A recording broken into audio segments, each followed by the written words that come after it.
والصلاة والسلام على سيدنا وسيدكم وسيد الأولين والآخرين محمد بن عبد الله الأمين وعلى آله وأصحابه أجمعين. أما بعد، أعوذ بالله من الشيطان الرجيم. بسم الله الرحمن الرحيم. كيف تكفرون بالله وكنتم أمواتا فأحياكم ثم يميتكم ثم يحييكم ثم إليه ترجعون. صدق الله العظيم. آدمی کا جسم کیا ہے جس کے شہدا ہے جہاں. آدمی کا جسم کیا ہے جس کے شہدا ہے جہاں. ایک مٹی کی عمارت، ایک مٹی کا مکان. خون کا کارا بنایا اینٹ جس میں ہڈیاں. چند سانوں پہ کھڑا ہے یہ خیالی آسمان. موت کی پرزور آندھی آگ کے چل ٹکرائے گی. یہ عمارت ٹوٹ کر پھر خاک میں گر جائے گی. حضرات برحمت، ابھی اس آیت کی تلاوت میں نے آپ کے سامنے کی ہے. اللہ رب العزت نے اس آیت کے اندر انسانی زندگی کے 5 مراحل کا تذکرہ فرمایا ہے اور فرمایا کیف تکفرون باللہ، کہ تم اللہ کا انکار کیسے کر سکتے ہو. تمہارے اندر یہ ہمت، یہ جرأت اور یہ حوصلہ کیسے آ سکتا ہے کہ تم اللہ کا انکار کر رہے ہو. کیف تکفرون باللہ وکنتم امواتا، جبکہ تم مردہ تھے، بے جان تھے، معدوم تھے. فاحیاکم، تو اس نے تمہیں زندگی عطا کی، اس نے تمہیں زندہ کیا. ثم یمیتکم، پھر وہی تمہیں موت دے گا، تمہیں مارے گا. ثم یحییکم، اور پھر وہ تمہیں زندہ کرے گا. ثم الیہ ترجعون، اور پھر تمہیں اسی کی طرف لوٹ کر جانا ہے. اس آیت کریمہ میں آپ نے غور کیا، اللہ تعالیٰ نے فرمایا کہ تم اللہ کا انکار کیسے کر سکتے ہو جس ذات نے اس وقت جب تم بے جان تھے، تمہارے اندر زندگی نہیں تھی، تمہارے اندر اطلاع اور شعور کا مادہ نہیں تھا، احساس کرنے کا یہ قوت نہیں تھی. اس وقت اللہ تعالیٰ نے تمہیں زندگی عطا فرمائی. ایک آیت کریمہ میں اللہ تعالیٰ نے انسانی وجود کے ایک اور مرحلے کا تذکرہ فرمایا اور ارشاد فرماتی ہیں هل أتى على الإنسان حين من الدهر لم يكن شيئا مذكورا. یعنی انسان پر ایک ایسا وقت بھی آیا ہے جب وہ کوئی قابل ذکر شے نہ تھا. یعنی جب تم مردہ تھے، تمہارے اندر زندگی نہیں تھی، اس سے پہلے بھی انسان پر ایک مرحلہ آ چکا ہے جب وہ کوئی قابل ذکر چیز نہیں سمجھا جاتا تھا اور وہ کوئی ایسی چیز نہیں تھی جسے ہم اور آپ اپنی اطلاع کے ذریعے اور اپنی احساس کے ذریعے اپنی اس محدود عقل کے ذریعے سمجھ سکتے ہیں، جس کو ہم کہہ سکتے ہیں وجود، علمی وجود. یعنی اللہ تعالیٰ کے علم میں سب سے پہلے انسان کا وجود تھا کہ کون انسان کب پیدا ہوگا، کب مرے گا، کتنی زندگی ہوگی. یہ وجود علمی کا مرحلہ تھا جس کے بارے میں اللہ نے فرمایا هل أتى على الإنسان حين من الدهر لم يكن شيئا مذكورا، کہ انسان پر ایک وقت وہی آیا ہے جب وہ کوئی قابل ذکر شے نہ تھا.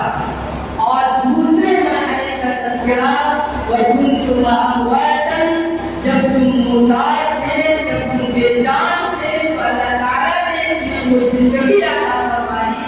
ثم يميتكم، پھر وہ تمہیں موت دے گا، ثم يحييكم، اور پھر وہ تمہیں اس موت کے بعد زندگی عطا کرے گا، اور آگے فرمایا ثم إليه ترجعون۔ تو پہلا مرحلہ انسان کا وجود علمی و دلالت علم میں انسان کی تغییر کا راز پنہا تھا، وہ مرحلہ ہوا۔ دوسرا مرحلہ یہ کہ انسان کچھ نہ تھا، بے جان تھا، جس کو ہم عالم کہتے ہیں، جسے روحی کہتے ہیں، یعنی انسان کا وجود عالم ارواح میں تھا، اور وہاں بھی انسان کی ایک دنیا ہے اور جسے ہم عالم ارواح کہتے ہیں۔ تیسرا مرحلہ انسانی زندگی کا یہ زندگی ہے جس میں ہم اور آپ موجود ہیں، یعنی وجود بشری، کہ جس کو ہم نے اپنی زندگی کی کائنات سمجھ رکھا ہے، جسے ہم نے اپنی پوری زندگی سمجھ رکھا ہے، اور جس کے لیے ہم دوڑ کرتے ہیں، محنت کرتے ہیں، اور نہ جانے کتنی پریشانیاں اور کتنی کٹھنائیوں کو، کتنی صعوبتوں کو ہم برداشت کرتے ہیں، یہ وجود بشری ہے۔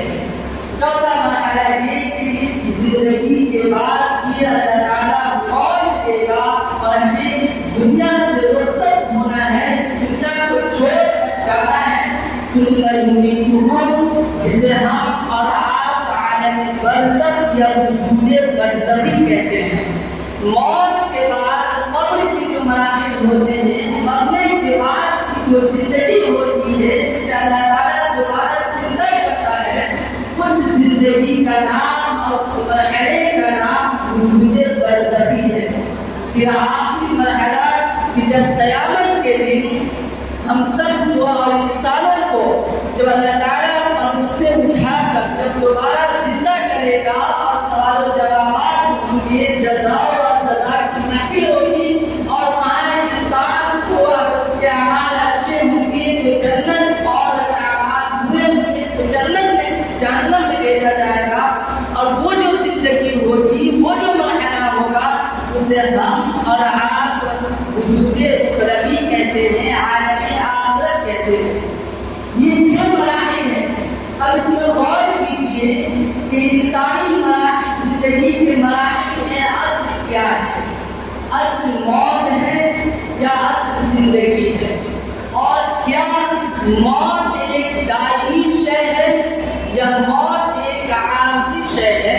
اس پہ ہمیں غور کرنا ہے اور اس کے لیے ہمیں تیاری کرنی ہے۔ انسانی زندگی کے 6 مراحل میں 4 مراحل ایسے ہیں جس میں اللہ تعالیٰ نے فرمایا کہ انسان کا وجود تھا، جس سے معلوم ہوا کہ اصل موت اور زندگی میں اصل زندگی ہے نہ کہ موت ہے۔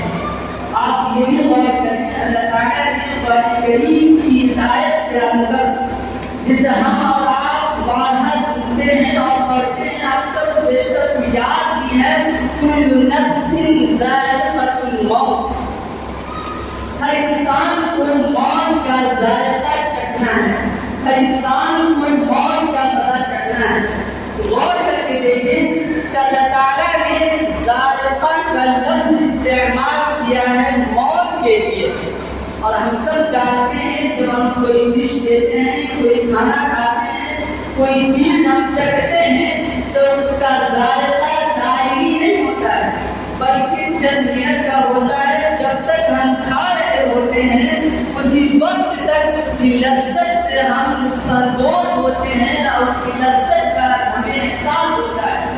یہ کوئی دائمی شے نہیں ہے۔ اس سے معلوم یہ ہوا کہ موت ایک عارضی شے ہے، موت ایک چند لمحے کی چیز ہے، موت ایک وقتی چیز ہے جسے ہر انسان کو آنا ہے۔ اس کی بہت سی دلیلیں قرآن کریم میں بھی اور اللہ کے رسول صلی اللہ علیہ وسلم کی احادیث سے بھی معلوم ہوتا ہے کہ انسان کی روح جب فنا ہوتی ہے پھر بس ایک چند لمحے کی موت ہوتی ہے، اس کے بعد انسان کی زندگی یعنی وجود برزخی کی ابتدا ہو جاتی ہے۔ اللہ کے رسول صلی اللہ علیہ وسلم نے ایک روایت میں بیان فرمایا جو بخاری شریف کی روایت ہے، حضرت عمر رضی اللہ عنہ گرامی ہے ان المیت لیعذب ببكاء اهله علیہ. اللہ کے رسول صلی اللہ علیہ وسلم نے بیان فرمایا کہ میت کو تکلیف ہوتی ہے، اسے تکلیف کا احساس ہوتا ہے جب اس کے گھر والے اس کو نوحہ کرتے ہیں، روتے ہیں، سینہ پیٹتے ہیں تو میت کو تکلیف کا احساس ہوتا ہے. غور کر کے دیکھیں کہ مردہ چیز کے اندر احساسات کی قوت نہیں ہوتی ہے، بلکہ زندگی کے اندر احساس کی قوت ہوتی ہے، شعور کی قوت ہوتی ہے. اگر وہ ڈیتھ باڈی ہوتی، اس کے اندر زندگی نہیں ہوتا، اس کے اندر شعور نہیں ہوتا تو اسے تکلیف کا احساس بھی نہیں ہوتا. ایک دوسری جگہ اللہ کے رسول صلی اللہ علیہ وسلم نے بیان فرمایا کہ جب انسان کو قبر کے اندر دفن کر دیا جاتا ہے اور دفن کرنے والے وہاں سے واپس آتے ہیں تو میت کے اس کے جوتے کے جو چلنے کی آواز ہوتی ہے اس کو بھی میت سنتا ہے. اب غور کر لیں یہاں اللہ کے رسول صلی اللہ علیہ وسلم بیان فرما رہے ہیں کہ اس میت اس آواز کو سنتا ہے اور اس کے اندر سننے کی قوت ہوتی ہے، جس سے معلوم ہوا کہ میت موت ایک عارضی شے ہے، چند لمحے کے لیے ہے، اس کے بعد اصل زندگی کی ابتدا ہے. ایک اور حدیث میں اللہ کے رسول صلی اللہ علیہ وسلم نے بیان فرمایا کہ جب میت کو دفن کر دیا جاتا ہے اور لوگ وہاں سے واپس آ جاتے ہیں تو اس کے بعد اس میت سے سوال و جواب کیے جاتے ہیں اور اس سے پوچھے جاتے ہیں. بخاری شریف کی روایت ہے، حضرت ابو سعید خدری رضی اللہ تعالی عنہ اس کے راوی ہیں. اس میں بھی یہ پہلو نظر آتا ہے کہ مردے سے اور میت سے جس کے اندر زندگی نہ ہو سوال و جواب کی کوئی لاجک نہیں بنتی، یعنی اس کے اندر زندگی اللہ تعالیٰ پیدا فرماتا ہے اور اس کے بعد اس سے سوال و جوابات ہوتے ہیں. اگر وہ چاہے وہ کافر ہو یا مسلم ہو، ہر ایک کے اندر زندگی ہوتی ہے، ہر ایک کے اندر سمجھنے اور محسوس کرنے کی قوت ہوتی ہے، جس کے بارے میں اللہ کے رسول صلی اللہ علیہ وسلم نے ان احادیث میں بیان فرمایا ہے. حضرات کرام قدر، ان ساری باتوں کا خلاصہ یہ ہے کہ انسانی زندگی کے مراحل میں اہم اور اصل زندگی ہے نہ کہ موت ہے. موت ایک عارضی شے ہے اور اگر مند انسان وہ ہے جو اس عارضی شے کے پیچھے نہ بھاگے بلکہ ایک جو دائمی چیز ہے، جو اللہ تعالیٰ نے ہمیں زندگی عطا فرمایا ہے، جو اللہ تعالیٰ نے ہمیں یہ موقع دیا ہے اور یہ زندگی جو عطا فرمایا اس لیے تاکہ ہمارا امتحان ہو سکے، اچھائی اور برائی کو ہم پہچان سکیں. جس سے اللہ تعالیٰ نے فرمایا الذی خلق الموت والحیاۃ لیبلوکم ایکم احسن عملا. اللہ نے فرمایا کہ الذی خلق الموت والحیاۃ لیبلوکم، کہ وہ ذات جس نے موت اور زندگی کو اس لیے پیدا فرمایا تاکہ وہ تمہیں آزمائے، تمہارا امتحان لے سکے کہ تم میں سے کون اچھے عمل کرنے والے ہیں. اب ہم اپنی زندگی پر غور کر لیں، اپنے لمحات پر غور کر لیں، اپنے اندر محاسبہ کر لیں کہ ہم وہ کون سے اعمال کر رہے ہیں جو ہمارے رب کو راضی کرنے والے ہیں اور ہم سے وہ کون سے اعمال ہو رہے ہیں جس سے ہمارا رب ناراض ہو رہا ہے. حضرات کرام قدر، یہ جو زندگی کے مراحل ہم نے آپ کے سامنے بیان کیے ہیں اس کی حقیقت اور اس کے عبارت کا اندازہ اس بات سے اور اس آیت قرآن سے بھی لگا سکتے ہیں یہ زندگی چند روزہ زندگی ہے، بلکہ قیامت کی دن کی زندگی کے حساب سے اور اس ابدی زندگی کے حساب سے اس کی کوئی حیثیت ہی نہیں ہے. اللہ تعالیٰ نے سورۃ المعارج میں ارشاد فرمایا كان مقداره 50,000 سنة، کہ عالم برزخی کے بعد جو زندگی شروع ہوگی، جنت اور جہنم کی جو زندگی شروع ہوگی، اس کا ایک دن اس دنیاوی زندگی کے مقابلے میں 50,000 سال کے برابر کی ہوگی. یعنی اللہ تعالیٰ نے اس آیت